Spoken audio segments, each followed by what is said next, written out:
Hey guys, it's Maxie here and welcome to the latest episode of the Young Team, our Motherwell FC save on FM19. You join us just we're about to head to the split we have in Scotland. It's basically a league championship. It splits into top six and bottom six, where obviously top six teams will play each other, bottom six will play each other to round us out to the 38 games. As you can see here, we have failed in our task of getting to the top six. It's either going to be St Mirren or Hearts. But we're pretty much isolated where we are, so it's going to be a good opportunity to start building for next season, to play some more of the younger boys, to bring some of the youth intake in, give them games. As I say, it doesn't really matter if we finish 8th or 9th or 7th, maybe a wee bit to the financial situation, but if we can give them some game time, we can prepare them for the future. Financially, it's not been great. We're still continuing losing money, but I do expect that to be fine by the time we get all our money in at the end of the season.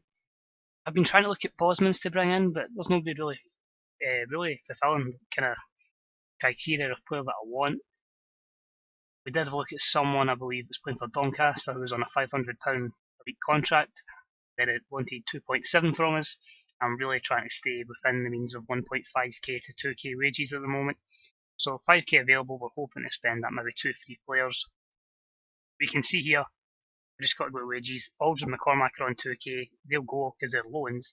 Next biggest earners are Grimshaw and Cadden, and Tate, who are all new contracts by myself as well. So, yeah. And Kerr-McHugh was 1-2. And Tanner. So there you go. They've given a contract to effectively as our highest earners. But I think Curtis Main's going to go.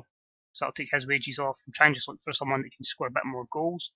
His goal scoring has been a problem. He's getting 9. And then it's David Turnbull and Gabola Aribe who've got 7. We're probably going to look at a few defenders as well, just to chin it fresh and stuff up. But it all depends who becomes available and what we can bring in. In terms of the under 18s, they're all youth intake players apart from Robbie Hemfrey, who is basically a Motherwell youth at the moment. But we did okay with our intake. Got a bit fortunate. Chris Donaldson here, 5-star potential. So you can see there he's already got a good base physically. So if we can get off the scratch, he's certainly someone that we can push in. Might give him a game to make him Motherwell's youngest ever debutant. Other decent ones we've had. Martin Innes was one that was recommended, another right back. So again, there's a few good attributes there. 15 years of age as well. Somehow bald at 15, but FM new gens or regens, whichever you want to call them. Scott Thompson's in, so that's a striker, 5-star potential, so we'll probably give him a run out. Strikers are easy to give a chance to. Good finishing. Good position for his anticipation, composure, and off the ball to be at, so hopefully they can improve that. And also another one that's been pretty good goalkeeper, so it's going to be difficult to break him in. Stephen Dowie is in there at 16. So yeah, there's room to be optimistic. Hopefully we can try and get some into the first team as quickly as possible, get them some game time, and let them develop as quickly as we can. But as long as they're kind of 4-star potential, 3-star at the lowest, we'll give them opportunities. So next up is where did it all go wrong? So as you can see, since the winter break, we have won twice. Those matches against Dundee and Livingston. Since you joined us for the last Let's Play, which was the game against Hearts, it's been pretty drab, to be honest. Giving away penalties, not seeing out results, and pretty much our general lack of goals is what's cost us, and of course an inability to keep a clean sheet. As I said against Celtic, it was going to be a rotated side. That was certainly the case. Again, they held out for a good period of time, so I wanted to focus more on the Kelly game. We got to the last couple of minutes. We did put as many players in as we could in the attacking sense, McCormack and Johnson. Unfortunately, Celtic capitalised on our numbers forward. Mikael Lustig making it 2-0. I need to change the thing in the references. I've put it down to 1 megabyte for the amount of matches it remembers, but it's just so I've got the details here. 2 matches the players actually took part. Kilmarnock, we tried, we were just not very good. Aaron Tishola, or Tishobola, however you pronounce it, scored after 55 minutes. We actually did score 2 minutes to go. It looked like it was Danny Johnson. It says it was Stuart Finlay who got the last touch. So a good point there away to Kilmarnock, who'd been pretty good. Hamilton were next, and this match was just a disaster. We attacked, we just could not break them down. A horrible mistake from Charles Dunn gave David McMillan the goal. In fact, we'll jump in and show you it, but we tried. You can see there, let's just view it. Yep, bringing on the likes of Duke Hastie, Danny Johnson, James Scott all coming on, all getting opportunities to try and get us the goal. But we just could not break them down at all, and McMillan was able to capitalise. It's a bad mistake from Charles Dunn. So you can see here, the pressing, the keep attacking, keeping the pressure on. I thought that was it, that's fine. Going to be a long highlight here. But basically, it still continues to play. You see, we've all settled back into our shape. Dunn gets it.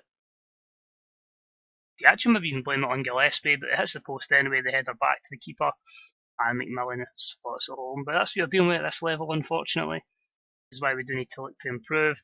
Trip to Hibernian was pretty poor, similar to real life. A 2-0 defeat, 2 goals for Darryl Horgan. Just not at the races and beaten by a far better side. No point in sugarcoating it.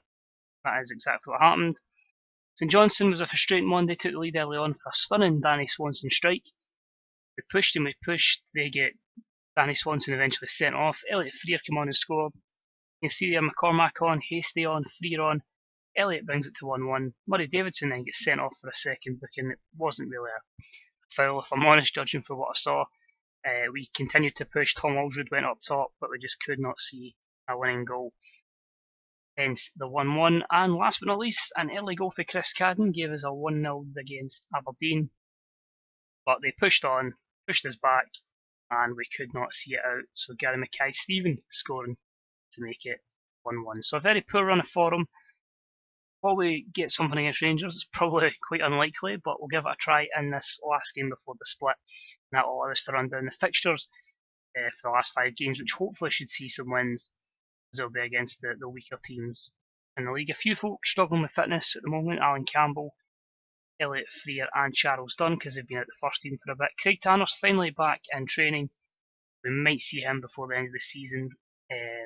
Unlikely in real life, admittedly, from what it sounds like, but hopefully we can draft him in, even if it is just for the last game of the season, just to try him, because I think I'm going to play him maybe as a 10 next year, so I like to go a more advanced 4-2-3-1. So for this one against Rangers, I'm going to go back to the 4-5-1 to try and get something. Alan Campbell, he'll be replaced by Alex Rodriguez-Gorin. Campbell, I think, will take out completely, and we'll just put in Danny Johnson. James Scott, I've tried to give a run out to, just to get him games and help his development, because there's only a team. Quite interesting, a few teams that are looking at him, but he is only 3-star, 2.5-star potential, so they're still decent.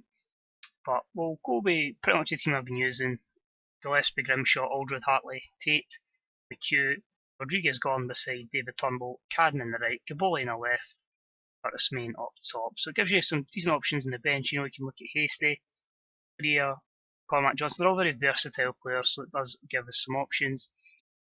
Defensive mentality again, because it is a very, very tricky game. Just make sure everybody's in the right role.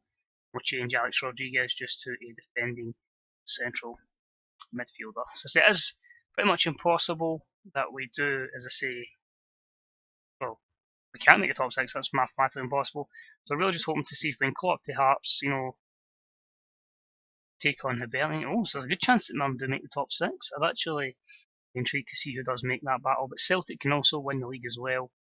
I'm right in saying, no, they can't win the league by an extra point, even if we win as Celtic. So pretty much we can take the title out of Rangers' hands with a victory here. Let's see how we go. But it's just interesting. I always find it with old firm teams in this, just with recruitment, the AI just always seems to spend it big, massive wages. It's never like kind of sensible signings. But somebody like Glenn Kamara, I would say, is a sensible signing for Rangers.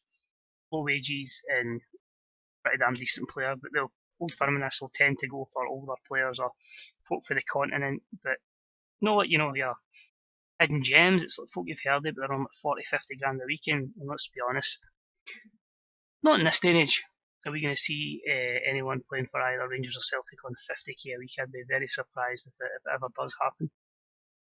But we'll see what happens here. We'll try and be as optimistic as we can. If it stays the same, Rangers will actually go behind Hibernian with Aberdeen. So it's been quite close, the teams in the top 6 anyway, to real life. Just switch basically St Mirren and Hearts and you would get it, and effectively swap St Mirren with Livingston and you've pretty much got the nailed on top 6 to real life as well.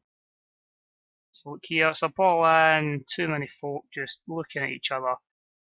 that Motherwell team looked the rife of confidence. You're right, even with a team meeting to try and get some confidence up, it's just not helped there. But everybody's getting in each other's way there. And Ross McCrory, an easy finish there. Can we try and get back in the game, Cadden? Can he push on? Oh, mistake from Katic. Curtis Main, can he square it? Gaboli. Oh, what a miss from Aribe. If he had a bit more composure. How many times have we said that in real life? That's disappointing there. It just shows, we just need to take chances and be confident, but confidence is a big thing in football, and we're certainly lacking it at the moment.